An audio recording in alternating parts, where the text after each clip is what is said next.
Namhlanje njalo kungena kaloku nina bambelebele bububele ngalo suku lwanamhlanje Saturday the 11th of June 2022. Sihamba njalo kaloku apha ngasemva emagubini, sihamba noJabu. Bayafumaneka abafana wena mntu lapha ngaserenkini, bone kugcwele kuthengiswa, usondele nawe usithengele ii-CD zabo abafana oJabu omvuyisi. Ngaba siye sixhense ngabo kulo elikhaya. Siphethe ntoni namhlanje kaloku iSaturday?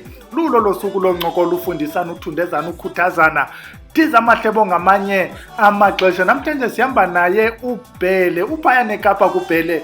Uzabe siphathele umba weentsimbi, ubuhlalu.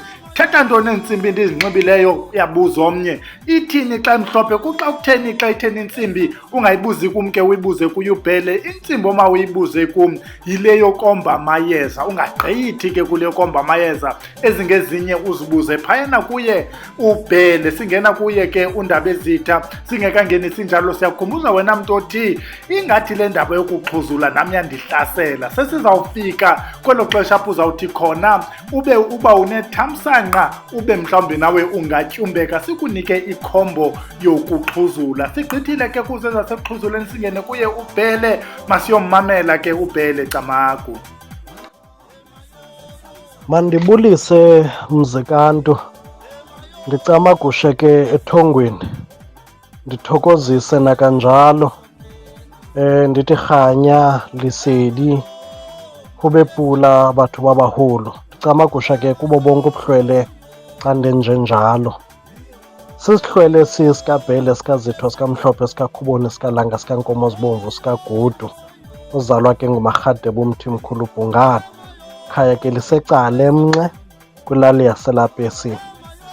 Ngenxa yokukhangela inqoba ke ndisemakhaza ekhaya elitsha ko-32 kwa-32519 Khwaza Street ngasebus terminus neLuvuyo Clinic.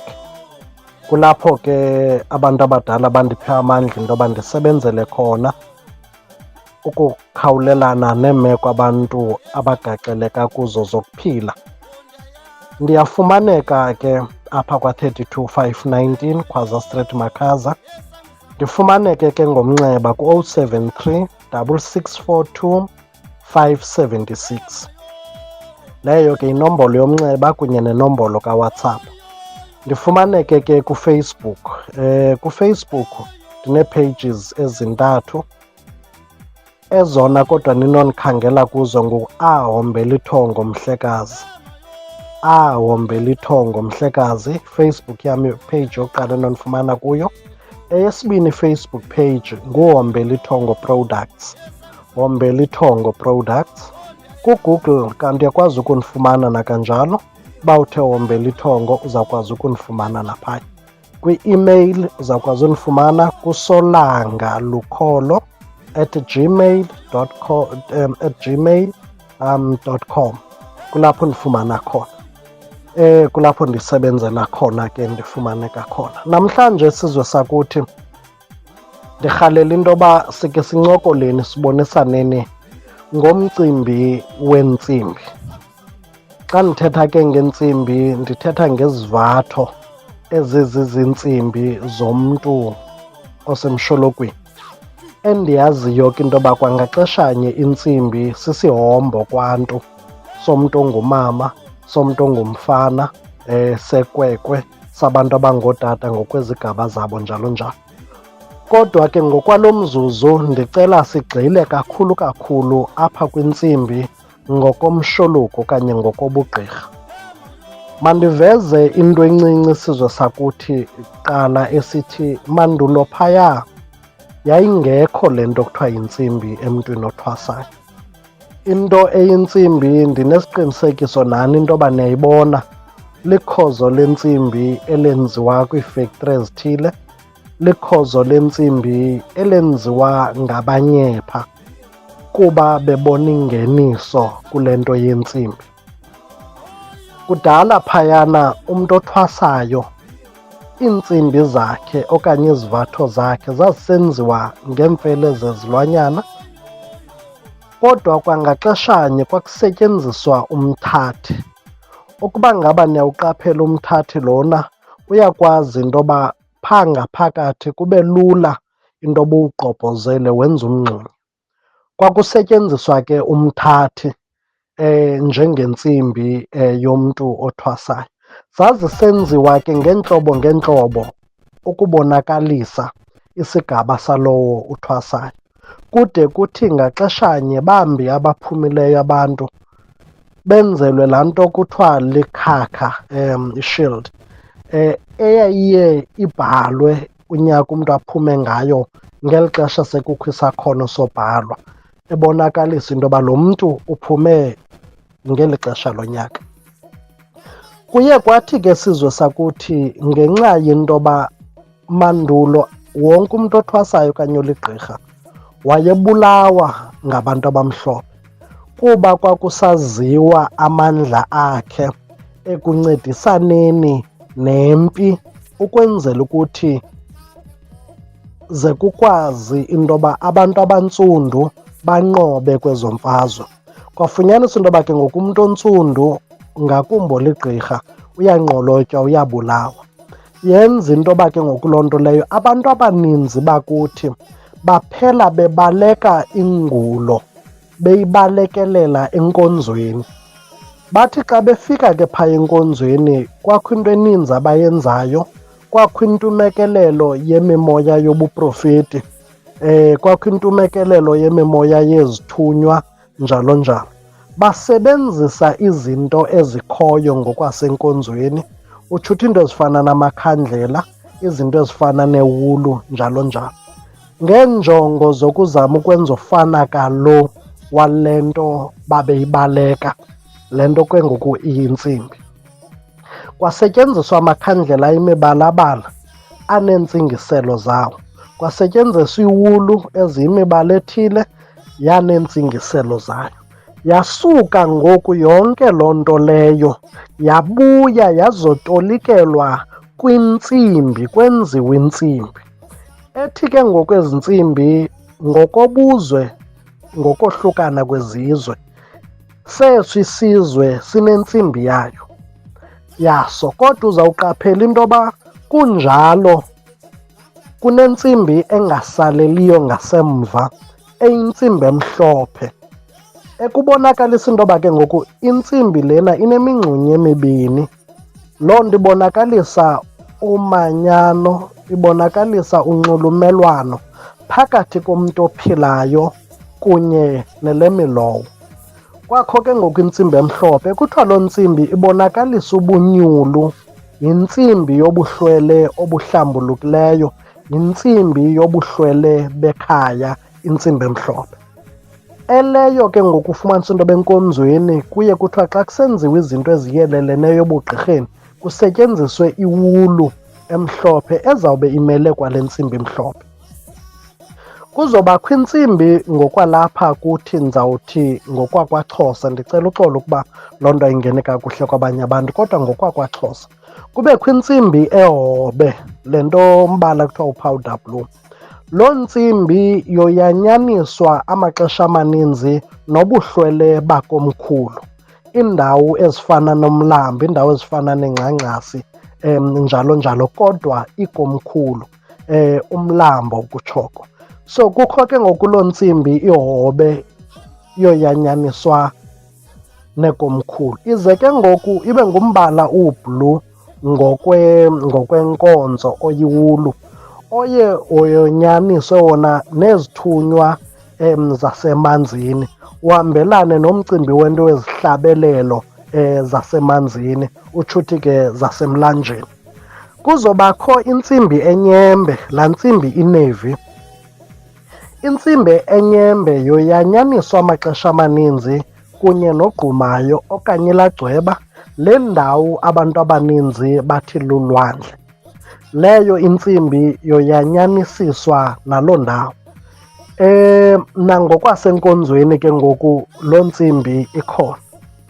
Kuzobakho intsimbi etyheli okanye eyelo, ethi amaxesha amaninzi apha kwanto okanye kwaXhosa imelane kunye neenkundla zamarhamncwa.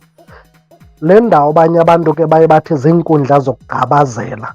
Xa ndithetha ke ngezo nkundla ndithetha ngeengethe, ndithetha ngomqolomba, ndithetha ngentaba, ndithetha ngeqaqa, njalo njalo. Kuze ke ngoku kwelaa cala kuthiwa ke ngoku imele laa ntsimbi izithunywa ezihambelana kunye nobuhlwele obubhabhayo, ubuhlwele bendalo.